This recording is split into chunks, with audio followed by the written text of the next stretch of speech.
मुंबई व महाराष्ट्र जिल्ह्यातील ताज्या घडामोडी संबंधित बातम्या पाहण्यासाठी सार्वभौमत्व महाराष्ट्र जनतेचा आवाज या वेब चॅनेलला सबस्क्राइब व लाईक करा आणि नोटिफिकेशन मिळवण्यासाठी बेल आयकॉनला प्रेस करा।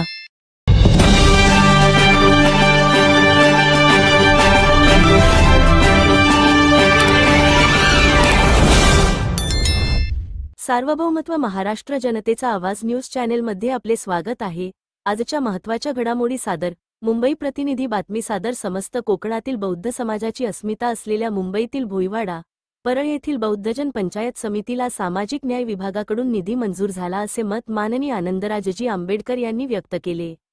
या ऐतिहासिक संस्थेचे सभापती या नात्याने रिपब्लिकन सेना प्रमुख आनंदराजजी आंबेडकर यांच्या नेतृत्वाखाली स्मारकाच्या पुनर्बांधणीला आता नवी गती मिळेल असे कळविण्यात आले। बौद्धजन पंचायत समितीचा वतीने महाराष्ट्र शासनाच्या सामाजिक न्याय विभागाकडे ₹26 कोटींच्या निधीची मागणी केली असता महाराष्ट्र शासनाने 15.27 कोटी निधी बौद्धजन पंचायत समितीला देण्याचे परिपत्रक काढण्यात आले आहे आणि स्मारकाच्या बांधकामासाठी सुधारित प्रशासकीय मान्यता देखील देण्यात आली आहे। हा महत्त्वपूर्ण महाराष्ट्र शासनाच्या निर्णयाचे आम्ही स्वागत करतो असे प्रतिपादन रिपब्लिकन सेना प्रमुख यांनी केले। अशाच महत्त्वाच्या घडामोडी पाहण्यासाठी सार्वभौमत्व महाराष्ट्र जनतेचा आवाज लाईव्ह अपडेट्स चॅनल सबस्क्राइब करा व शेअर करा।